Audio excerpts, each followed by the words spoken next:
ನಿಮ್ಮ ಡಾಕ್ಟರ್ ಕಾರ್ಯಕ್ರಮಕ್ಕೆ ಸ್ವಾಗತ. ನಾನು ಶಕುಂತಲಾ ಭೂಷಣ್. ಒತ್ತಡದ ಜೀವನ, ಬದಲಾಗ್ತಾ ಇರೋ ಜೀವನ ಶೈಲಿ, ಜನರಿಗೆ ನೂರಾರು ಆರೋಗ್ಯ ಸಮಸ್ಯೆ, ಯಾವ ಸಮಸ್ಯೆಗೆ ಯಾವ ಚಿಕಿತ್ಸೆ ಎನ್ನುವುದೇ ದೊಡ್ಡ ಚಿಂತೆ. ಇಂತಹ ಸಮಸ್ಯೆ ಇರೋರಿಗೆ ಒಂದೇ ವೇದಿಕೆಯಲ್ಲಿ ಸಿಗುತ್ತೆ ಉತ್ತರ. ಇದೇ ಟಿವಿನ ವಿಶೇಷ ಕಾರ್ಯಕ್ರಮ ನಿಮ್ಮ ಡಾಕ್ಟರ್. ಹೃದಯನಾಳದ ಕಾಯಿಲೆಗಳು ಹೈರಿಸ್ಕ್ ಕಾಯಿಲೆಗಳಲ್ಲಿ ಮೊದಲ ಸ್ಥಾನವನ್ನು ಪಡೆದುಕೊಳ್ಳುತ್ತೆ. ಹೃದಯಕ್ಕೆ ಸಮರ್ಪಕವಾಗಿ ರಕ್ತವನ್ನು ಹರಿಸುವಲ್ಲಿ ರಕ್ತನಾಳಗಳ ಪಾತ್ರ ಬಹುದೊಡ್ಡದಾಗಿರುತ್ತೆ.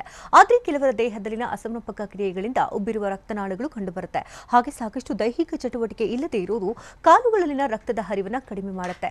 ಇದು ರಕ್ತನಾಳಗಳ ಮೇಲೆ ಗುಳ್ಳೆಗಳ ರಚನೆಗೆ ನೆರವಾಗುತ್ತೆ. ಇದನ್ನು ವೆರಿಕೋಸ್ ವೇನ್ಸ್ ಅಥವಾ ಉಬ್ಬಿರುವ ರಕ್ತನಾಳಗಳು ಅಂತ ಕರೀತಾರೆ. ಈ ಕಾಯಿಲೆಯಿಂದ ಬಳಲುವವರು ಸಾಕಷ್ಟು ಜನ. ಅದೇ ಭಯಪಡುವಂತ ಅವಶ್ಯಕತೆ ಇಲ್ಲ, ಯಾಕಂದ್ರೆ ಇದಕ್ಕೆ ಹೋಮಿಯೋಪತಿನಲ್ಲಿ ಪರಿಣಾಮಕಾರಿ ಹಾಗೂ ಶಾಶ್ವತ ಪರಿಹಾರವಿದೆ. ಈ ಬಗ್ಗೆ ತಿಳಿಸೋದಕ್ಕೆ ಹೋಮಿಯೋಕೇರ್ ಇಂಟರ್ನ್ಯಾಷನಲ್ನ ವೈದ್ಯರಾದಂತಹ ಡಾಕ್ಟರ್ ಶಿಲ್ಪಾ ಅವರು ನಮ್ಮೊಂದಿಗಿದ್ದಾರೆ. ಬನ್ನಿ ಒಂದು ಕಾರ್ಯಕ್ರಮಕ್ಕೆ ವೆಲ್ಕಮ್ ಮಾಡ್ಕೋಣ. Madam, welcome to show. ನಮಸ್ತೆ. ವೆರಿಕೋಸ್ ವೇನ್ಸ್ ಇತ್ತೀಚಿನ ದಿನಮಾನಗಳಲ್ಲಿ ಗಮನಿಸ್ತಾ ಇದ್ವಿ, ಒಂದು ರೀತಿ ಲೈಫ್ ಸ್ಟೈಲ್ ಡಿಸೀಸ್ ಆಗಿಬಿಡುತ್ತೆ. ಹಿಂದೆ ಎಲ್ಲ ತುಂಬ ರೇರ್ ಆಗಿ ಕಾಣ್ತಾ ಇದ್ವಿ, 100ರಲ್ಲಿ ಒಬ್ರು ಕಾಣ್ತಾ ಇದ್ವಿ. ಇತ್ತೀಚಿನ ದಿನಗಳಲ್ಲಿ 100ರಲ್ಲಿ 40% ಅಂತೂ ವೆರಿ ಕಾಮನ್ ಆಗಿಬಿಡುತ್ತೆ. ಏನಿದು ವೆರಿಕೋಸ್ ವೇನ್ಸ್ ಇತ್ತೀಚಿನ ದಿನಮಾನಗಳಲ್ಲಿ ಜಾಸ್ತಿ ಆಗೋದಕ್ಕೆ ಕಾರಣ ಏನು? ನೋಡಿ, ವೆರಿಕೋಸ್ ವೇನ್ಸ್ ಅಂದರೆ ಹುಬ್ಬಿದ ರಕ್ತನಾಳಗಳು ಅಂತ ಹೇಳ್ತೀವಿ. ಇಲ್ಲಿ ಏನಾಗುತ್ತೆ ಅಂದರೆ ರಕ್ತನಾಳಗಳಲ್ಲಿ ಅಂದರೆ ಕಾಲಲ್ಲಿರುವಂತಹ ರಕ್ತನಾಳಗಳಲ್ಲಿ ಹುಬ್ಬು ಇರುವಂಥದ್ದು ಇರ್ಬೋದು, ಅಥವಾ ಕಲರ್ ಚೇಂಜಸ್ ಆಗುತ್ತೆ, ಅಂದರೆ ಬಣ್ಣ ಚೇಂಜ್ ಆಗುತ್ತೆ. ಒಂದು ಡಾರ್ಕ್ ಬ್ಲೂ ಇರ್ಬೋದು, ಇಲ್ಲ ಪರ್ಪಲಿಶ್ ಆ ಥರ ಕಾಣಿಸುವಂಥದ್ದು, ಇಲ್ಲ ಇದು ಹಸಿರು ಕಲರ್ಗೆ ಚೇಂಜ್ ಆಗ್ತಾ ಬರುತ್ತೆ. ಸೊ ಇಲ್ಲಿ ಏನಾಗುತ್ತೆ ಅಂದರೆ ವೆರಿಕೋಸ್ ವೇನ್ಸ್ ಅಂತ ಹೇಳಿದಾಗ ಏನಾಗುತ್ತೆ ಅಂದರೆ ಒಂದು ರಕ್ತನಾಳದಲ್ಲಿ ಇರೋವಂತಹ ರಕ್ತದಲ್ಲಿ ಹೆಪ್ಪು ಕಟ್ಟೋದು ಶುರು ಆಗ್ತಾ ಹೋಗುತ್ತೆ. ಸೊ ಇದ್ರ ಜೊತೆಗೆ ಏನಾಗುತ್ತೆ, ಸಾಕಷ್ಟು ಹೆಪ್ಪು ಕಟ್ಟಿದ ನಂತರ ಅದು ಭಾರ ಆಗೋಕ್ಕೆ ಶುರುವಾದಾಗ ಏನಾಗುತ್ತೆ, ಟ್ವಿಸ್ಟ್ ಆಗೋಕ್ಕೆ ಶುರುವಾಗುತ್ತೆ ವೇನ್ಸ್ಗಳು, ಅಂದರೆ ರಕ್ತನಾಳಗಳು. ಸೊ ಇದರಿಂದ ಏನಾಗುತ್ತೆ ಅಂತಂದರೆ ಹೊರಗಡೆ ಅಂದರೆ ಚರ್ಮದ ಹೊರಗಡೆ ನಿಮಗೆ ಊತ ಬಂದಂಗೆ ಕಾಣಿಸುವಂಥದ್ದು ಇರಬಹುದು, ಅಥವಾ ವೇನ್ಸ್ ನಿಮಗೆ ಹೊರಗಡೆ ಕಾಣಿಸುವಂಥದ್ದು ಶುರು ಆಗ್ತಾ ಬರುತ್ತೆ. ಸೊ ಇದನ್ನು ನಾವು ವೆರಿಕೋಸ್ ವೇನ್ಸ್ ಅಂತ ಕರಿತೀವಿ. ಬಟ್ ಇಲ್ಲಿ ಏನಾಗುತ್ತೆ ಅಂದರೆ ಒಂದು ವೆರಿಕೋಸ್ ವೇನ್ಸ್ ಅಲ್ಲಿ ಯಾವ ಥರ ಅದು ಉತ್ಪತ್ತಿ ಆಗುತ್ತೆ ಅಂತ ಹೇಳೋದಾದರೆ, ಒಂದು ರಕ್ತನಾಳಗಳಲ್ಲಿ ಬಾಕ್ಲುಗಳ ಥರ ಇರುತ್ತೆ. ಸೊ ಇದನ್ನು ನಾವು ವ್ಯಾಲ್ವ್ಸ್ ಅಂತ ಕರಿತೀವಿ. ಸೊ ಈ ವ್ಯಾಲ್ವ್ಸಲ್ಲಿ ಏನಾಗುತ್ತೆ ಅಂತಂದರೆ ಒಂದು ಓಪನಿಂಗ್ ಆ್ಯಂಡ್ ಕ್ಲೋಸ್ ಆಗೋದಕ್ಕೆ ಕಷ್ಟ ಆಗ್ತಾ ಬರುತ್ತೆ. ಅಂದರೆ ಇವಾಗ ಕಾಲಲ್ಲಿ ಇರುವಂತಹ ರಕ್ತ ನಿಮಗೆ ಹಾರ್ಟಿಗೆ ರೀಚ್ ಆಗಿ ಅದು ಒಳ್ಳೆ ರಕ್ತದಿಂದ ಕೆಟ್ಟ ರಕ್ತದಿಂದ ಒಳ್ಳೆ ರಕ್ತಕ್ಕೆ ಅದು ಪ್ಯೂರಿಫೈ ಆಗಬೇಕು. ಸೊ ಇಲ್ಲಿ ಏನಾಗುತ್ತೆ, ಅಗೇನ್ಸ್ಟ್ ದ ಗ್ರಾವಿಟಿ ಅದು ರೀಚ್ ಆಗಬೇಕು ಹಾರ್ಟಿಗೆ. ಸೊ ಆವಾಗ ಏನಾಗುತ್ತೆ, ಈ ರಕ್ತನಾಳಗಳಲ್ಲಿ ಇರುವಂತಹ ವ್ಯಾಲ್ವ್ಸ್ಗಳು ಇದನ್ನು ತಡೆಯೋದಕ್ಕೆ ಹೆಲ್ಪ್ ಮಾಡುತ್ತೆ. ಅಂದರೆ ಈ ರಕ್ತ ಚಲನೆ ಈಕ್ವಲ್ ಆಗಿ ಅದು ಡಿಸ್ಟ್ರಿಬ್ಯೂಟ್ ಆಗಬೇಕು, ಇದಕ್ಕೆ ಅದು ಹೆಲ್ಪ್ ಮಾಡ್ತಾ ಬರುತ್ತೆ. ಸೊ ಅಗೇನ್ಸ್ಟ್ ಗ್ರಾವಿಟಿ ರಕ್ತ ಯಾವಾಗ ಹಾರ್ಟಿಗೆ ರೀಚ್ ಆಗೋಕ್ಕೆ ಹೋಗಬೇಕು, ಆವಾಗ ಈ ವ್ಯಾಲ್ವ್ಸ್ಗಳು ಹೆಲ್ಪ್ ಮಾಡುತ್ತೆ. ಸೊ ಈ ವ್ಯಾಲ್ವ್ಸಲ್ಲಿ ಏನಾದರೂ ಸಮಸ್ಯೆಗಳು ಆದಾಗ, ಅಂದರೆ ಇದು ಬಾಕ್ಲುಗಳ ಥರ ಇರುತ್ತಲ್ಲ, ಸೊ ಇದು ಅರ್ಧಂಬರ್ಧ ಕ್ಲೋಸ್ ಆಗುತ್ತೆ. ಇದನ್ನು ವ್ಯಾಲ್ವ್ಯುಲಾರ್ ಇನ್ಸಫಿಷಿಯನ್ಸಿ ಅಂತ ಕರಿತೀವಿ ನಾವು. ಸೊ ಇಲ್ಲಿ ಏನಾಗುತ್ತೆ, ಇದು ಅರ್ಧಂಬರ್ಧ ಕ್ಲೋಸ್ ಆದಾಗ ಮೇಲೆ ಹೋಗಿರುವಂತಹ ರಕ್ತ ವಾಪಸ್ ಬರುತ್ತೆ.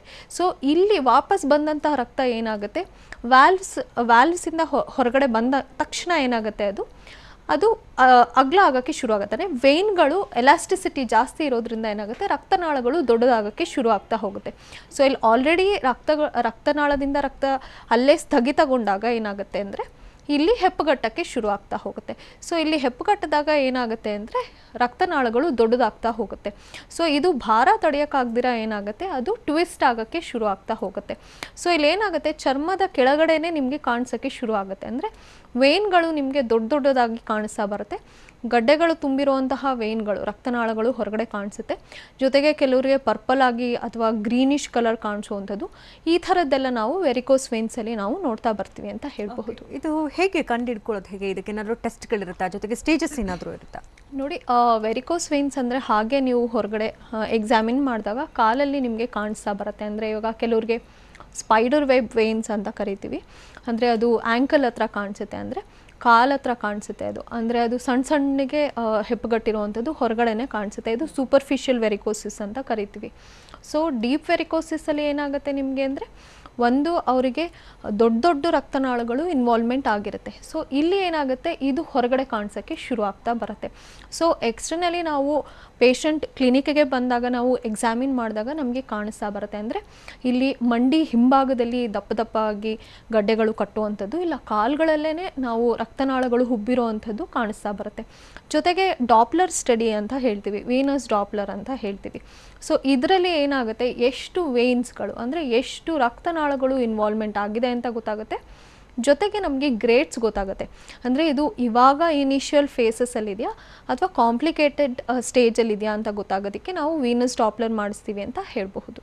ಓಕೆ, ತುಂಬ ಜನ ಏನು ಮಾಡ್ತಾರೆ ಅಂದರೆ ಈಗ ಯಾವುದೇ ರೀತಿ ನನಗೆ ಸಿಂಪ್ಟಮ್ಸ್ ಕಾಣಿಸ್ಕೊಳ್ತಾ ಇಲ್ಲ, ಪೇಯ್ನ್ ಇಲ್ಲ, ಸೊ ಡಾಕ್ಟರ್ನ ಯಾಕೆ ವಿಸಿಟ್ ಮಾಡಬೇಕು, ಹಾಗೆ ಸರಿ ಹೋಗ್ಬಿಡುತ್ತೆ, ಒಂದಷ್ಟು ವ್ಯಾಯಾಮ ವಾಕ್ ಮಾಡಿಕೊಂಡ್ರೆ ಸಾಕು ಅಂದ್ಕೊಳ್ತಾರೆ. ಇನ್ನು ಜನ ಇದು ಸರಿ ಹೋಗೋ ಸಾಧ್ಯತೆಗಳಿರ್ತಾ ಈ ಥರ ಇದ್ದರೆ ಅಥವಾ ನೆಗ್ಲೆಕ್ಟ್ ಮಾಡಿದ್ರೆ ಏನಾದರೂ ಬೇರೆ ಕಾಂಪ್ಲಿಕೇಶನ್ಸ್ ಆಗುತ್ತಾ? ನೋಡಿ, ಇಲ್ಲಿ ಸಾಕಷ್ಟು ಕೇಸಸಲ್ಲಿ ನಾವು ನೋಡಿದಾಗ ವೆರಿಕೋಸ್ ವೆಯಿನ್ಸಲ್ಲಿ ಸ್ವಲ್ಪ ಅಂದರೆ ಅರೌಂಡ್ 20-30% ಕೇಸಸಲ್ಲಿ ಎಸಿಂಪ್ಟಮ್ಯಾಟಿಕ್ ಇರ್ತಾರೆ. ಅಂದರೆ ಅವರಿಗೆ ಯಾವುದೂ ರೋಗ ಲಕ್ಷಣಗಳು ಕಾಣಿಸೋದೇ ಇಲ್ಲ, ಬರೀ ಅವರಿಗೆ ಹುಬ್ಬಿದ ರಕ್ತನಾಳಗಳು ಕಾಲಲ್ಲಿ ಕಾಣಿಸ್ತಾ ಇರುತ್ತೆ.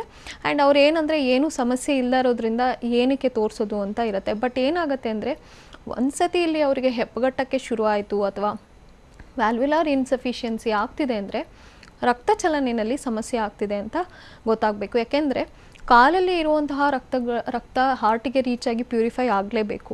ಸೊ ಅಲ್ಲಿ ಎಷ್ಟೇ ಅದು ಇನ್ವಾಲ್ವ್ಮೆಂಟ್ ಜಾಸ್ತಿ ಆಗುತ್ತೆ ಅಷ್ಟು ಕಾಂಪ್ಲಿಕೇಶನ್ ಜಾಸ್ತಿ ಆಗುತ್ತೆ ಅಂತ ಹೇಳಬಹುದು. ಸೊ ಇಲ್ಲಿ ಫಸ್ಟೇ ಅವರಿಗೆ ಕಾಣಿಸ್ಕೊಳ್ತಿದೆ ಈ ಥರ ಏನಾದರೂ ಸಮಸ್ಯೆ ಇದೆ ಅಥವಾ ಅವರಿಗೆ ಹೊರಗಡೆಯಿಂದ ಕಾಣಿಸ್ತಿದೆ ಅಂತಂದರೆ ಡೆಫಿನೆಟ್ಲಿ ಡಾಕ್ಟರ್ಗೆ ಭೇಟಿ ಕೊಡಬೇಕು ಅಂತ ಹೇಳಬೇಕಾಗತ್ತೆ. ಯಾಕೆ ಅಂತಂದರೆ ಇಲ್ಲಿ ಏನಾಗುತ್ತೆ, ವೆರಿಕೋಸ್ ವೇನ್ಸಲ್ಲಿ ಕೆಲವರಿಗೆ ಕ್ರ್ಯಾಂಪ್ಸ್ ಬರುವಂಥದ್ದು ಇರಬಹುದು ಅಥವಾ ಕಾಲು ನೋವು ಇರಬಹುದು, ಕಾಲು ಭಾರ ಇರುತ್ತೆ, ಕೆಲವ್ರಿಗೆ ಏನಾಗುತ್ತೆ ಕಾಲು ಊತ ಬರುತ್ತೆ, ಅಂದರೆ ತುಂಬ ಹೊತ್ತು ಕೂತಾಗ ಅವರಿಗೆ ಕಾಲು ಊತ ಬರುತ್ತೆ. ಜೊತೆಗೆ ಕೆಲವ್ರಿಗೆ ಏನಾಗುತ್ತೆ ಅಲ್ಲಿ ವೆರಿಕೋಸ್ ವೇನ್ಸ್ ಅಕ್ಕಪಕ್ಕ ಎಲ್ಲನೂ ಪಿಗ್ಮೆಂಟೇಷನ್ ಶುರು ಆಗುತ್ತೆ. ಯಾಕೆಂದರೆ ಲ್ಯಾಕ್ ಆಫ್ ಸರ್ಕ್ಯುಲೇಷನಲ್ಲಿ ರಕ್ತ ಚಲನೆ ಇಲ್ಲದಿರೋದ್ರಿಂದ ಏನಾಗುತ್ತೆ ಸ್ಕಿನ್ ಡ್ರೈ ಆಗೋಕ್ಕೆ ಶುರು ಆಗುತ್ತೆ. ಸೊ ಇಲ್ಲಿ ಪಿಗ್ಮೆಂಟೇಷನ್ ಬರುತ್ತೆ, ಸೊ ಅಲ್ಲಿ ಕಪ್ಪಗೆ ತಿರ್ಗೋಕ್ಕೆ ಶುರು ಆಗ್ತಾ ಹೋಗುತ್ತೆ. ಜೊತೆಗೆ ಕಾಲು ಊತ ಅಂತ ಹೇಳ್ತೀವಿ. ಇದೆಲ್ಲನೂ ಕೂಡ ನಾವು ಜೊತೆಗೆ ಕಾಣಿಸುವಂತಹ ಲಕ್ಷಣಗಳು ಅಂತ ಹೇಳ್ಬೋದು. ಕಾಲರ್ ಹಿಡಿದರೆ ಮಾತಾಡ್ಸೋಣ. ಬೆಂಗಳೂರಿನಿಂದ ವಿದ್ಯಾ ಕರೆ ಮಾಡಿದ್ದಾರೆ. ನಮಸ್ತೆ ವಿದ್ಯಾ ಅವರೇ. ವಿದ್ಯಾ ಅವರೇ, ನನ್ನ ಧ್ವನಿ ಕೇಳ್ತಾ ಇದೆಯಾ ತಮಗೆ? ಓಕೆ, ಏನು ಸಮಸ್ಯೆ ಇದೆ ಡಾಕ್ಟರ್ ಹತ್ರ ಮಾತಾಡಿ. ವಿದ್ಯಾ ಮಾತಾಡಿ. ಹಲೋ, ನಮಸ್ಕಾರ ಮೇಡಮ್. ಹಲೋ ಹಲೋ, ನಮಸ್ಕಾರ ಮೇಡಮ್. ನಮಸ್ತೆ ಮಾ, ಹೇಳಿ ಏನು ಸಮಸ್ಯೆ ಇದೆ? ಅದೇ ಮೇಡಮ್, ವೆರಿಕೋಸ್ ವೆನ್ಸ್ ಬಗ್ಗೆನೆ. ಓಕೆ. ಅದು ಸ್ವಲ್ಪ ನಮ್ಗೆ ಕಾಲಲ್ಲಿ ಸ್ವಲ್ಪ ಮಂಡಿಯಿಂದ ಹಿಂದೆಗಡೆ ಅಲ್ಲಿ ಸ್ವಲ್ಪ ಅದೇ ಗ್ರೀನಿಶ್ ತರ ಇವಾಗ ತೋರಿಸ್ತಾ ಇದೀರಲ್ಲ ಅದೇ ತರ ಗ್ರೀನಿಶ್ ತರನೇ ಕಾಣಿಸ್ತಾ ಇದೆ. Okay okay. ಅದೇ ಇನ್ನ ಸ್ಟಾರ್ಟಿಂಗ್ ಅನ್ಸುತ್ತೆ ನನಗೆ, ಅದು ವೆರಿಕೋಸ್ ವೆನ್ಸ್ ಅಂತಾನೆ ಗೊತ್ತಿಲ್ಲ. Okay okay. ಸ್ವಲ್ಪ ಅದ್ರ ಬಗ್ಗೆ ಅದೇ ನಿಮ್ಮನ್ನ ಕೇಳೋಣ ಅಂತ. ಓಕೆ ಮಾ, ಇದು ನಿಮ್ಗೆ ಎಷ್ಟು ದಿವಸದಿಂದ ಕಾಣಿಸ್ಕೊಳ್ತಿದೆ ಈ ಸಮಸ್ಯೆ? ಇದು ಒಂದ್ ವರ್ಷ, 1.5 ವರ್ಷ ಆಗಿರ್ಬೋದು ಮೇಡಮ್. ಓಕೆ, ನಿಮ್ಮ ಏಜ್ ಎಷ್ಟು ಮಾ? 28 ಮೇಡಮ್. 28. ಓಕೆ. ನಿಮಗೆ ಇದು ಸಮಸ್ಯೆ ಏನಾದರೂ ಕೊಡ್ತಾ ಇದೆಯಾ? ಅಂದರೆ ನೋವಿರಬಹುದು, ಊತ ಆಗೋದು ಆ ಥರ ಏನಾದರೂ, ಕಾಲು ಊತ ನೋವು ಏನಾದರೂ ಅನ್ಸುತ್ತಾ? ಇಲ್ಲ ಮೇಡಮ್, ಆ ಥರ ಏನೂ ಇಲ್ಲ. ಓಕೆ. ನಾನು ಅದು ಏನು ನ್ಯಾಚುರಲ್ ಅನ್ಕೊಂಡು ಸುಮ್ಮನಾಗಿದ್ದೆ. ಆಮೇಲೆ ಮತ್ತೆ ಒನ್ ಟೈಮ್ ಎಲ್ಲೋ ಕೇಳಿದ್ದೆ, ಅದು ಪ್ರೆಗ್ನೆನ್ಸಿ ಟೈಮಲ್ಲಿ ಬರುತ್ತೆ, ಮತ್ತೆ ಆಫ್ಟರ್ ಪ್ರೆಗ್ನೆನ್ಸಿ ಆದ್ಮೇಲೆ ಹೋಗೋ ಚಾನ್ಸಸ್ ಇರುತ್ತೆ ಅಂತಾನು ಹೇಳಿದ್ರು ನನಗೆ ಎಲ್ಲೋ. ಹೌದು ಹೌದು. ಸೊ ಹಂಗ ಅದನ್ಕೊಂಡು ನಾನು ಸುಮ್ಮನಾಗಿದ್ದೆ. ಓಕೆ. ನೋಡಿಮ್ಮ, ಇವಾಗ ನಿಮ್ಗೆ ಆಲ್ರೆಡಿ ಇದು 1.5 ವರ್ಷದಿಂದ ಇದೆ ಅಂತ ಹೇಳಿದ್ರೆ, ಇದು ನಿಮಗೆ ಇವಾಗ ಒಂದ್ಸತಿ ಶುರು ಆಗಿದೆ ಅಂದ್ರಮ್ಮ ಅದು ಜಾಸ್ತಿ ಆಗ್ತಾ ಹೋಗುತ್ತೆ. ಸೊ ನೀವೇನು ಮಾಡ್ಬೋದು ಅಂದರೆ, ಒಂದು ವಾಕಿಂಗ್ ಮತ್ತು ಎಕ್ಸಸೈಸಸ್ ಇದನ್ನು ಸ್ವಲ್ಪ ಅಭ್ಯಾಸ ಮಾಡ್ಕೋಬೇಕಾಗತ್ತೆ.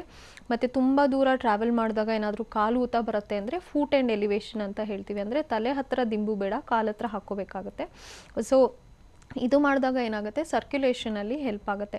ಇದು ನೀವು ಮನೆಯಲ್ಲಿ ಮಾಡುವಂತಹ ಇದು ಸಜೆಷನ್ಸ್ ನಾವು ಕೊಡಬಹುದು.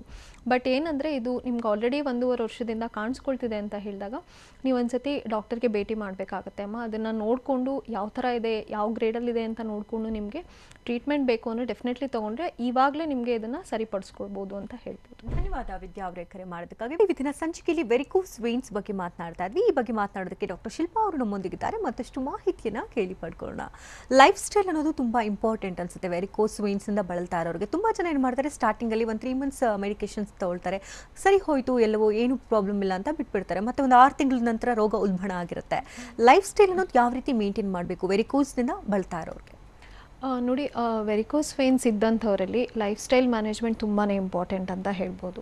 ಯಾಕೆಂದರೆ ಕೆಲವರಲ್ಲಿ ಏನಾಗುತ್ತೆ ಅಂದರೆ ಅವರು ವಾಕಿಂಗ್ ಎಕ್ಸಸೈಸ್ ಇರೋದೇ ಇಲ್ಲ, ಅಂದರೆ ಲ್ಯಾಕ್ ಆಫ್ ಎಕ್ಸಸೈಸ್ ಅಂತ ಹೇಳ್ತೀವಿ. ಸೊ ಇದೆಲ್ಲ ಇರೋದ್ರಿಂದ ಏನಾಗುತ್ತೆ, ಕಾಯಿಲೆ ಮಟ್ಟ ಜಾಸ್ತಿ ಆಗುತ್ತೆ ಅಂತ ಹೇಳ್ಬೋದು. ಆ್ಯಂಡ್ ಇನ್ನೂ ಒಂದು ಟ್ರೀಟ್ಮೆಂಟ್ ತೊಗೊಂಡ ನಂತರ ಇವಾಗ ಪೂರ್ತಿ ಗುಣ ಆಗಿದೆ ಮತ್ತೆ ಮುಂಚಿನ ಥರನೇ ಇರ್ಬೋದು ಅಂತ ಅಲ್ಲ. ಸೊ ಆ ಕಾಯಿಲೆ ಒಂದು ಸತಿ ಬಂದಿದೆ ಅಂತ ಹೇಳಿದಾಗ ಅದಕ್ಕೆ ನಾವು ಎಷ್ಟು ಪ್ರಿವೆಂಟ್ ಮಾಡ್ಬೋದು ಅದನ್ನು ಕೂಡ ಈಕ್ವಲಿ ಇಂಪಾರ್ಟೆಂಟ್ ಅಂತ ಹೇಳ್ಬೋದು. ಸೊ ಇಲ್ಲಿ ಏನಾಗುತ್ತೆ ಅಂದರೆ, ಒಂದು ವೆರಿಕೋಸ್ ವೇನ್ಸ್ ಇದ್ದಂಥವರಲ್ಲಿ ಆಲ್ರೆಡಿ ನಾವು ಯಾವ ಕೇಸಸಲ್ಲಿ ನೋಡ್ತೀವಿ ಅಂದರೆ, ಒಂದು ಒಬೆಸಿಟಿ ಅಂತ ಹೇಳ್ಬಹುದು. ಸೊ ದೇಹದ ತೂಕ ಜಾಸ್ತಿ ಇದ್ದವರಲ್ಲಿ ನಾವು ಕಾಮನ್ ಆಗಿ ವೆರಿಕೋಸ್ ವೇನ್ಸ್ ಕಂಡಂಥದ್ದು ನಾವು ನೋಡ್ತೀವಿ. ಜೊತೆಗೆ ಹೆಂಗಸರಲ್ಲಿ ಜಾಸ್ತಿ ವೆರಿಕೋಸ್ ವೇನ್ಸ್ ಇದ್ದಂಥದ್ದು ನಾವು ನೋಡ್ತಾ ಬರ್ತೀವಿ. ಜೊತೆಗೆ ಏನಾಗುತ್ತೆ, ಇವಾಗ ಪ್ರೆಗ್ನೆನ್ಸಿ ಟೈಮಲ್ಲಿ ಸೊ ಇಲ್ಲಿ ಹೊಟ್ಟೆ ಮುಂಭಾಗದಲ್ಲಿ ತೂಕ ಜಾಸ್ತಿ ಆದಂಗೂ ಏನಾಗುತ್ತೆ, ಬ್ಲಡ್ ಸರ್ಕ್ಯುಲೇಷನ್ ಕಾಲ್ಗಳಲ್ಲಿ ಕಡಿಮೆ ಆಗ್ತಾ ಬರುತ್ತೆ. ಸೊ ಅದರಿಂದನೂ ಕೂಡ ವೆರಿಕೋಸ್ ವೇನ್ಸ್ ಉತ್ಪತ್ತಿ ಆಗುವಂಥದ್ದು ನಾವು ನೋಡಿದ್ದೀವಿ. ಜೊತೆಗೆ ಏನಾಗುತ್ತೆ, ಹೆಂಗಸರಲ್ಲಿ ಮೆನೋಪಾಸಲ್ ಟೈಮಲ್ಲಿನೂ ಕೂಡ ಕೆಲವರಲ್ಲಿ ಏನಾಗುತ್ತೆ, ಮುಟ್ಟು ನಿಲ್ಲುವಾಗ ಸಮಸ್ಯೆಗಳು, ಫೈಬ್ರಾಯ್ಡ್ ಯೂಟ್ರಸ್ ಅಂತ ಹೇಳ್ತೀವಿ. ಸೊ ಇದರಲ್ಲೂ ಕೂಡ ಸಮಸ್ಯೆಗಳಿದ್ದಂಥವರಲ್ಲಿ ಹೊಟ್ಟೆ ಮುಂಭಾಗ ಜಾಸ್ತಿ ಬರುವಂಥದ್ದು ನೋಡ್ತಾ ಬರ್ತೀವಿ. ಸೊ ಈ ಥರ ಪೇಷಂಟ್ಸಲ್ಲೂ ಕೂಡ ನಾವು ವೆರಿಕೋಸ್ ವೇನ್ಸ್ ಕಾಣಿಸುವಂಥದ್ದು. ಆ್ಯಂಡ್ ಮೋಸ್ಟ್ ಆಫ್ ದ ಕೇಸಸಲ್ಲಿ ಏನಾಗುತ್ತೆ, ಹೆರಿಡಿಟ್ರಿ ಅಂತ ಹೇಳ್ತೀವಿ. ಅಂದರೆ ಫ್ಯಾಮಿಲಿನಲ್ಲಿ ಇದ್ದಾಗ ಏನಾಗುತ್ತೆ, ವೀನಸ್ ಇನ್ಸಫಿಷಿಯನ್ಸಿ ಇರ್ಬೋದು ಅಥವಾ ವ್ಯಾಲ್ಯುಲರ್ ಇನ್ಸಫಿಷಿಯನ್ಸಿ ಅಂತ ಹೇಳಿದಾಗೆ ಅದು ಉತ್ಪತ್ತಿ ಅವರಿಗೆ ಬೇಗ ಆಗೋಕ್ಕೆ ಶುರು ಆಗುತ್ತೆ. ಸೊ ಫ್ಯಾಮಿಲಿನಲ್ಲಿ ಇದ್ದಾಗ ಏನಂದರೆ ಅವ್ರು ಅದನ್ನು ಪ್ರಿವೆಂಟ್ ಮಾಡ್ಕೊಳ್ಳೋದು ಒಳ್ಳೆಯದು ಅಂತ ಹೇಳ್ಬೋದು. ಯಾಕೆ ಅಂತಂದರೆ ಇಲ್ಲಿ ಲೈಫ್ ಸ್ಟೈಲ್ ಮ್ಯಾನೇಜ್ಮೆಂಟ್ ತುಂಬಾ ಇಂಪಾರ್ಟೆಂಟ್ ಆಗುತ್ತೆ. ಅಂದರೆ ವಾಕಿಂಗ್ ಇರಬಹುದು ಅಥವಾ ಎಕ್ಸಸೈಸಸ್ ಇರಬಹುದು, ಅಥವಾ ಅವರಿಗೆ ಕಾಣಿಸ್ಕೊಳ್ತಿದೆ ಅಂತ ಹೇಳಿದಾಗಲೇ ಅವರು ಡಯಟ್ ಮ್ಯಾನೇಜ್ಮೆಂಟ್ ಮಾಡುವಂಥದ್ದು, ದೇಹದ ತೂಕ ಮೇಂಟೈನ್ ಮಾಡುವಂಥದ್ದು, ಈ ಥರದ್ದೆಲ್ಲ ಮಾಡ್ತಾರೆ ಅಂದರೆ ಡೆಫಿನೆಟ್ಲಿ ನಾವು ವೆರಿಕೋಸ್ ವೇನ್ನ ಪ್ರಿವೆಂಟ್ ಮಾಡ್ಬೋದು ಅಂತಲೇ ಹೇಳ್ಬೋದು. ಓಕೆ, ತುಂಬ ಜನ ಸ್ಟಾಕಿನ್ಸ್ ಯೂಸ್ ಮಾಡ್ತಾರೆ, ಬಟ್ ಅದನ್ನು ಹೇಗೆ ಯೂಸ್ ಮಾಡಬೇಕು ಅಂತ ಗೊತ್ತಿರೋದಿಲ್ಲ. ರಾತ್ರಿ ಪೂರ್ತಿ ಹಾಕೊಂಡಿರ್ತಾರೆ. ಸೊ ಅದರಿಂದ ಮತ್ತಷ್ಟು ಪೇನ್ ಜಾಸ್ತಿ ಆಯಿತು ಅಂತ ಕೂಡ ಹೇಳ್ತಾರೆ. ಇದು ಯಾವ ರೀತಿ ಸಹಕಾರಿಯಾಗಿದೆ? ನೋಡಿ, ವೆರಿಕೋಸ್ ವೇನ್ಸಲ್ಲಿ ಏನಂದರೆ, ಇದು ಟೆಂಪ್ರವರಿ ರಿಲೀಫ್ ಅಥವಾ ಕಾಂಪ್ಲಿಕೇಶನ್ನ ಸ್ಟಾಪ್ ಮಾಡೋದಕ್ಕೆ ಕೆಲವು ಡಾಕ್ಟರ್ಸ್ ಡೆಫಿನೆಟ್ಲಿ ಅಡ್ವೈಸ್ ಮಾಡ್ತಾರೆ ಸ್ಟಾಕಿಂಗ್ಸು. ಇದೇನಾಗುತ್ತೆ ಅಂತಂದರೆ, ವೇನ್ಸಲ್ಲಿ ಇರುವಂತಹ ಎಲಾಸ್ಟಿಸಿಟಿ ಕಡಿಮೆ ಮಾಡೋದಕ್ಕೆ ನಾವು ಸ್ಟಾಕಿಂಗ್ಸ್ನ ಅಡ್ವೈಸ್ ಮಾಡ್ತೀವಿ. ಸೊ ಇಲ್ಲೇನಾಗುತ್ತೆ ಅಂದರೆ, ಕಾಲಲ್ಲಿ ಅವರು ಸ್ಟಾಕಿಂಗ್ಸ್ ಹಾಕೊಂಡಾಗ ಇದು ಏನಾದರೂ ರಕ್ತ ಹೆಪ್ಪುಗಟ್ಟಿರೋದು ಜಾಸ್ತಿ ಆಗಿದ್ದದು ಅಥವಾ ಎಲಾಸ್ಟಿಸಿಟಿ ಜಾಸ್ತಿ ಆಗೋದನ್ನು ಅದನ್ನು ತಡೆಯೋದಕ್ಕೆ, ಯಾಕೆಂದರೆ ತುಂಬ ಹೊತ್ತು ನಿಂತಾಗ ಅಥವಾ ತುಂಬ ನಡೀತಿದ್ದಾರೆ ಅಥವಾ ತುಂಬ ದೂರ ಟ್ರಾವೆಲ್ ಮಾಡೋ ಟೈಮಲ್ಲಿ ಇದು ಸ್ಟಾಕಿಂಗ್ಸ್ನ ಯೂಸ್ ಮಾಡಿದ್ರೆ ಡೆಫಿನೆಟ್ಲಿ ಒಳ್ಳೆಯದು. ಬಟ್ ರೆಸ್ಟಲ್ಲಿ ಇದ್ದಾಗ ಅಥವಾ ಮಲಗುವಾಗ ಡೆಫಿನೆಟ್ಲಿ ಸ್ಟಾಕಿಂಗ್ನ ಯೂಸ್ ಮಾಡಬಾರ್ದು ಅಂತಲೇ ಹೇಳ್ಬೋದು. ಓಕೆ, ಶಿವಶಂಕರ್ ಕರೆ ಮಾಡಿದರೆ ಕೋಲಾರದಿಂದ. ನಮಸ್ತೆ ಶಿವಶಂಕರ್ ಅವರೇ. ಮೇಡಮ್ ನಮಸ್ತೆ ಮೇಡಮ್. ಡಾಕ್ಟರ್ ಇದ್ದಾರೆ, ಮಾತನಾಡಿ. ಸಮಸ್ಯೆ ಏನಿದೆ? ಹಲೋ ಹಲೋ, ನಮಸ್ತೆ ಸರ್, ಹೇಳಿ. ಮೇಡಮ್ ನಮಸ್ತೆ ಮೇಡಮ್. ಏನು ಸಮಸ್ಯೆ ಇದೆ ಸರ್? ಮೇಡಮ್ ನಮಸ್ತೆ ಮೇಡಮ್. ಹೇಳಿ ಸರ್, ಏನು ಸಮಸ್ಯೆ ಇದೆ? ಮೇಡಮ್ ಅದು ರೆಡ್ ತರ ವೇರಿಕೋಸ್ ನಮಗಿದೆ ಮೇಡಮ್. ಅದು ಈಗ ತೋರಿಸಿದೆ ಫೋಟೋ. ಹಾಂ. ಎಷ್ಟು ವರ್ಷದಿಂದ ಇದೆ ಸರ್? ಅದು ಇವಾಗ ಬಂತಲ್ಲ ಮೇಡಮ್, ಈ ತರ ಇದೆ ಮೇಡಮ್ ನಮ್ಗೆ. ಓಕೆ. ಅದನ್ನ ನಾವು ತೋರಿಸ್ಕೋಬೇಕು ಅಂತಂದ್ರೆ ನಮ್ಗೆ ಎಲ್ಲಿ ಹೋಗ್ಬೇಕು ಏನೂ ಗೊತ್ತಿಲ್ಲ ಮೇಡಮ್. ನಮ್ದು ಕೋಲಾರ ಜಿಲ್ಲೆ ಶ್ರೀನಿವಾಸಪುರ. Okay sir. ಸೊ ಯಾವ ಹಾಸ್ಪಿಟಲ್ ಹೋಗ್ಬೇಕು ಅದ್ರ ಬಗ್ಗೆನೂ ಒಂದು ಮಾಹಿತಿ ಕೂಡ ಇಲ್ಲ ಮೇಡಮ್. ಓಕೆ. ಸೊ ಹಂಗಾಗಿ ನಾವು ಏನಾಗುತ್ತೆ ಬಿಡು ಅಂತ ಹೇಳಿದ್ರೆ ಹಂಗೆ ಇದೀವಿ ಮೇಡಮ್. ಈಗ ತಾವು ಲೈವ್ ಮೂಲಕ ವೆರಿಕೋಸ್ ಬಗ್ಗೆ ಹೋಮಿಯೋ ಕೇರ್ ಇಂಟರ್ನ್ಯಾಷನಲ್ ವತಿಯಿಂದ ನಿಮ್ಮ ಡಾಕ್ಟರ್ ಮಾತಾಡ್ತಿದ್ದೀರಾ ಅಂತ ಹೇಳಿದೆ ಕಾಲ್ ಮಾಡ್ತಿದ್ದೀವಿ ಮೇಡಮ್. ಓಕೆ ಸರ್, ಇದರಿಂದ ಏನಾದರೂ ಸಮಸ್ಯೆಗಳಿದೆಯಾ ನಿಮಗೆ? ನೋವು ಅಥವಾ ಕಾಲು ಊತ ಅಥವಾ ಏನಾದರೂ ಸಮಸ್ಯೆಗಳು ಕಾಣಿಸುತ್ತಾ ಇದರಿಂದ? ಮೇಡಮ್ ಸಮಸ್ಯೆ ಏನಿಲ್ಲ ಮೇಡಮ್. ನಾವೇನು ಅಂತಂದ್ರೆ ಮುಂದಿನ ದಿನಗಳಲ್ಲಿ ಏನಾದ್ರೂ ಸಮಸ್ಯೆ ಉಂಟಾಗಬಹುದು ಅನ್ನೋ ಇದರಲ್ಲಿ ಮೇಡಮ್. ಓಕೆ ಸರ್, ವಯಸ್ಸೆಷ್ಟು ನಿಮ್ಮದು? ಮೇಡಮ್ ನಂದು 42 ವರ್ಷ ಮೇಡಮ್. 42 ವರ್ಷ. ಓಕೆ ಸರ್, ಇಲ್ಲಿ ನಿಮಗೆ ಸಮಸ್ಯೆಗಳು ಶುರು ಆಗಿದೆ, ಬಟ್ ನಿಮಗೆ ರೋಗ ಲಕ್ಷಣಗಳು ಅಷ್ಟು ಕಾಣಿಸ್ತಿಲ್ಲ ಅಂತಂದ್ರೂ ಕೂಡ ಏಜ್ ನೋಡಿದಾಗ ಏನಾಗುತ್ತೆ ಅಂದರೆ ಸರ್, ನಿಮಗೆ ಈ ಸಮಸ್ಯೆಗೆ ಟ್ರೀಟ್ಮೆಂಟ್ ಬೇಕಾಗುತ್ತೆ. ಯಾಕೆಂದರೆ ಇವಾಗ ಆಲ್ರೆಡಿ ನಿಮಗೆ ರಕ್ತನಾಳದಲ್ಲಿ ಸಮಸ್ಯೆಗಳು ಕಾಣಿಸ್ತಿದೆ, ಆ್ಯಂಡ್ ಹೊರಗಡೆನೇ ನಿಮಗೆ ಕಾಣಿಸ್ತಿದೆ ರಕ್ತನಾಳಗಳು ಮತ್ತು ಆ ಗಡ್ಡೆಗಳ ಥರ ಕಾಣಿಸ್ತಿದೆ ಅಂತಂದರೆ ಸರ್, ನಿಮಗೆ ಡೆಫಿನೆಟ್ಲಿ ಟ್ರೀಟ್ಮೆಂಟ್ ಬೇಕಾಗುತ್ತೆ. ನೀವೇನು ಮಾಡ್ಬೋದು ಅಂದರೆ, ನಮ್ಮ ಶಾಖೆಗಳು ಇದೆ ಸರ್. ಸೊ ಹತ್ತಿರದ ಹೋಮಿಯೋ ಕೇರ್ ಇಂಟರ್ನ್ಯಾಷನಲ್ಗೆ ಬಂದು ಭೇಟಿ ಕೊಡಿ. ಡೆಫಿನೆಟ್ಲಿ ಎಕ್ಸಾಮಿನ್ ಮಾಡಿ ಯಾವ ಗ್ರೇಡಲ್ಲಿದೆ ನೋಡಿಕೊಂಡು ನಿಮಗೆ ಟ್ರೀಟ್ಮೆಂಟ್ ಶುರು ಮಾಡಬಹುದು, ಜೊತೆಗೆ ಪರಿಹಾರ ಕೂಡ ಕೊಡ್ಬೋದು ಅಂತ ಹೇಳ್ಬಹುದು. ಧನ್ಯವಾದ ಶಿವಶಂಕರ್ ಅವರೇ ಕರೆ ಮಾಡೋದಕ್ಕಾಗಿ. ಇನ್ನು ತುಂಬ ಜನ ಈಗ ಮಾಡರ್ನ್ ಟ್ರೀಟ್ಮೆಂಟ್ಗೆ ಹೋಗಿರ್ತಾರೆ, ಹೋಮಿಯೋಪತಿಗೆ ಶಿಫ್ಟ್ ಆಗೋದಾದರೆ ಆಗ್ಬೋದಾ? ಹೇಗೆ ಪ್ರೊಸೀಜರ್ ಇದು? ನೋಡಿ, ಯೂಶಲಿ ವೆರಿಕೋಸ್ ವೇನ್ಗೆ ಆ್ಯಸ್ ಸಚ್ ಇವಾಗ ಏನಾಗುತ್ತೆ ಅಂತಂದರೆ, ಅನ್ಯ ಪದ್ಧತಿ ಮೆಡಿಕೇಷನ್ಸಲ್ಲಿ ರೋಗ ಲಕ್ಷಣಗಳಿಗೆ ಟ್ರೀಟ್ಮೆಂಟ್ ಕೊಡ್ತಿರ್ತಾರೆ. ಸೊ ಇಲ್ಲಿ ಏನಾಗುತ್ತೆ ಅಂದರೆ ಬರೀ ರೋಗ ಲಕ್ಷಣಗಳಿಗೆ ಟ್ರೀಟ್ಮೆಂಟ್ ಕೊಟ್ಟಾಗ ನಿಮಗೆ ಸಮಸ್ಯೆಗಳು ಪೂರ್ತಿಯಾಗಿ ಗುಣ ಆಗೋದಿಲ್ಲ. ಸೊ ಇಲ್ಲಿ ಏನಾಗುತ್ತೆ, ಹೋಮಿಯೋಪತಿನಲ್ಲಿ ನಾವೇನು ಮಾಡ್ತೀವಿ ಅಂದರೆ ರೋಗಕ್ಕೆ ಏನು ಕಾರಣ ಇದೆ ಅಂದರೆ ಕಾಸ್ ಆಫ್ ದ ಡಿಸೀಸ್ ಅಂತ ಹೇಳ್ತೀವಿ. ಸೊ ಇದಕ್ಕೆ ನಾವು ಟ್ರೀಟ್ಮೆಂಟ್ ಕೊಡ್ತಾ ಬರ್ತೀವಿ. ಇಲ್ಲಿ ವ್ಯಾಲ್ವ್ಯುಲಾರ್ ಇನ್ಸಫಿಷಿಯನ್ಸಿ ಅಂದರೆ ಈ ರಕ್ತನಾಳದಲ್ಲಿ ಇದ್ದಂತಹ ಬಾಕ್ಲುಗಳ ಥರ ಇರುತ್ತಲ್ಲ, ಅದು ಕರೆಕ್ಟಾಗಿ ಆಗಬೇಕಂದ್ರೆ ಅದು ವೀಕ್ ಆಗಿರುತ್ತೆ. ಸೊ ಅದಕ್ಕೆ ಟ್ರೀಟ್ಮೆಂಟ್ ಕೊಡಬೇಕಾಗತ್ತೆ. ಮತ್ತು ಒಳಗಡೆ ಇರುವಂತಹ ರಕ್ತನಾಳದಲ್ಲಿ ಹೆಪ್ಪುಗಟ್ಟಿರೋದನ್ನು ನಾವು ಕರಗಕ್ಕೆ ಟ್ರೀಟ್ಮೆಂಟ್ ಕೊಡಬೇಕಾಗುತ್ತೆ. ಸೊ ಇದನ್ನು ಕೊಡ್ತಾ ನಾವೇನು ಮಾಡ್ತೀವಿ, ರಕ್ತ ಚಲನೆ ಚೆನ್ನಾಗಾಗಬೇಕು ಅಲ್ಲಿ ಇದಾದ ಮೇಲೆ. ಸೊ ಇದಕ್ಕೂ ಕೂಡ ಟ್ರೀಟ್ಮೆಂಟ್ ಕೊಟ್ಟಾಗ ಏನಾಗುತ್ತೆ, ನಾವು ಕಾಸ್ ಆಫ್ ದ ಡಿಸೀಸ್ಗೆ ಯಾವಾಗ ಟ್ರೀಟ್ಮೆಂಟ್ ಕೊಡ್ತೀವಿ ಆವಾಗ ರೋಗ ಲಕ್ಷಣಗಳು ಕೂಡ ತಂತಾನೆ ಕಡಿಮೆ ಆಗ್ತಾ ಬರುತ್ತೆ. ಸೊ ಇದಕ್ಕೆ ಟ್ರೀಟ್ಮೆಂಟ್ ಕೊಟ್ಟಾಗ ಏನಾಗುತ್ತೆ, ಅವರಿಗೆ ಪೂರ್ತಿಯಾಗಿ ಗುಣ ಆಗುವಂಥದ್ದು ನಾವು ತೋರಿಸ್ಕೊಡ್ಬೋದು. ಜೊತೆಗೆ ಏನಾಗುತ್ತೆ, ಇವಾಗ ಅನ್ಯ ಪದ್ಧತಿ ಮೆಡಿಸಿನ್ಸ್ ತೊಗೊಳ್ತಿದ್ರೂ ಕೂಡ ಹೋಮಿಯೋಪತಿ ಮೆಡಿಸಿನ್ಸ್ಗೆ ಶಿಫ್ಟ್ ಆಗೋದು ಏನೂ ಕಷ್ಟ ಇಲ್ಲ. ಯಾಕೆಂತಂದರೆ ಅದು ಬರೀ ಅವರು ಸಿಂಪ್ಟಮ್ಯಾಟಿಕ್ ವೇಗೆ ಅವರು ಟ್ರೀಟ್ಮೆಂಟ್ ಕೊಡ್ತಿರೋದ್ರಿಂದ ಸೊ ಅವರು ಡೆಫಿನೆಟ್ಲಿ ಹೋಮಿಯೋಪತಿಗೆ ಮೆಡಿಕೇಷನ್ಸ್ನ ತೊಗೊಳ್ಬಹುದು. ಸೊ ಇದ್ರ ಜೊತೆಗೆ ಏನಾಗುತ್ತೆ, ಬೇರೆ ಯಾವುದೇ ಕಾರಣಕ್ಕೆ ಸಿಸ್ಟಮಿಕ್ ಡಿಸಾರ್ಡರ್ಸ್ಗೂ ಕೂಡ ತೊಗೊಳ್ತಿರ್ತಾರೆ. ಅಂದರೆ ಇವಾಗ BP ಇರ್ಬೋದು, ಶುಗರ್ ಇರ್ಬೋದು, ಥೈರಾಯ್ಡ್ ಇರ್ಬೋದು, ಇಂಥವರಲ್ಲೂ ಕೂಡ ನಿಮಗೆ ರಕ್ತನಾಳದಲ್ಲಿ ಸಮಸ್ಯೆ ಕಾಣಿಸ್ತಿದ್ರೆ ಡೆಫಿನೆಟ್ಲಿ ಹೋಮಿಯೋಪತಿ ಮೆಡಿಕೇಷನ್ಸ್ಗೆ ಅವರು ಶುರು ಮಾಡ್ಬೋದು ಆ್ಯಂಡ್ ತೊಗೊಳ್ಬೋದು ಅಂತಲೂ ಹೇಳ್ಬೋದು. ಓಕೆ, ಕೊರೋನಾ ಸಂಕಷ್ಟದ ಸಮಯ. ಈ ಸಂದರ್ಭದಲ್ಲಿ ಅಂದರೆ ಯಾವುದೇ ರೋಗ ಬರಬಾರ್ದು, ಒಕ್ಕರಿಸ್ಕೊಳ್ಬಾರ್ದು ಅಂದಾದರೆ ರೋಗ ನಿರೋಧಕ ಶಕ್ತಿ ನಮ್ಮಲ್ಲಿ ಹೆಚ್ಚಾಗಿರಬೇಕು. ಈ ನಿಟ್ಟಿನಲ್ಲಿ ಹೋಮಿಯೋಪತಿ ಯಾವ ರೀತಿ ಸಹಕಾರಿಯಾಗಿದೆ? ನೋಡಿ, ಇವಾಗ ಕರೋನಾ ಪ್ರಿವೆನ್ಷನ್ ಮೆಡಿಕೇಷನ್ಸ್ ಅಂತೂ ಡೆಫಿನೆಟ್ಲಿ ಹೋಮಿಯೋಪತಿನಲ್ಲಿದೆ ಆ್ಯಂಡ್ ಸಾಕಷ್ಟು ಜನಕ್ಕೆ ಗೊತ್ತಿದೆ ಆವಾಗಲೇ. ಬಟ್ ಇಲ್ಲಿ ಏನಾಗುತ್ತೆ ಅಂದರೆ ಪ್ರಿವೆಂಟಿವ್ ಮೆಡಿಕೇಷನ್ಸ್ ತೊಗೊಂಡ್ರೂ ಕೂಡ ನಮ್ಮ ರೋಗ ನಿರೋಧಕ ಶಕ್ತಿ ಎಷ್ಟು ಸ್ಟ್ರಾಂಗ್ ಆಗಿದೆ ಅದರ ಮೇಲೂ ಕೂಡ ನಾವು ಇಂಪಾರ್ಟೆನ್ಸ್ನ ಕೊಡಬೇಕಾಗತ್ತೆ. ಯಾಕೆಂದರೆ ರೋಗ ನಿರೋಧಕ ಶಕ್ತಿ ಎಷ್ಟು ಚೆನ್ನಾಗಿ ಮೇಂಟೈನ್ ಮಾಡಿದ್ರೆ ಅಷ್ಟು ಒಳ್ಳೆಯದು ಅಂತ ಹೇಳ್ಬೋದು. ಜೊತೆಗೆ ಇಲ್ಲಿ ಏನಾಗುತ್ತೆ, ಹೋಮಿಯೋಪತಿನಲ್ಲಿ ಪ್ರಿವೆಂಟಿವ್ ಜೊತೆಗೆ ಇಮ್ಯುನಿಟಿಗೂ ಕೂಡ ನಾವು ಮೆಡಿಸಿನ್ಸ್ ಕೊಡ್ತಾ ಬರ್ತೀವಿ. ಸೊ ಇಲ್ಲಿ ಏನಾಗುತ್ತೆ, ತಾನೇ ನ್ಯಾಚುರಲಿ ಒಳಗಡೆಯಿಂದ ಇಮ್ಯುನಿಟಿ ಇನ್ಕ್ರೀಸ್ ಆಯಿತು, ರೋಗ ನಿರೋಧಕ ಶಕ್ತಿ ಇನ್ಕ್ರೀಸ್ ಆಯಿತು ಅಂತ ಹೇಳಿದಾಗ ಯಾವುದೇ ವೈರಸ್ ಇರ್ಬೋದು, ಬ್ಯಾಕ್ಟೀರಿಯಾಸ್ ಇರ್ಬೋದು, ಯಾವುದೇ ಕಾಯಿಲೆಯಿಂದ ನಾವು ಮುಕ್ತಿ ಪಡಿಬೋದು ಅಂತ ಹೇಳ್ಬೋದು. ಅಥವಾ ಪ್ರಿವೆಂಟ್ ಮಾಡ್ಕೋಬೋದು, ಅಂದರೆ ಬರೋಕ್ಕಿಂತ ಮುಂಚೆನೇ ಅದನ್ನು ನಾವು ತಡಿಬೋದು ಅಂತಲೂ ಹೇಳ್ಬೋದು.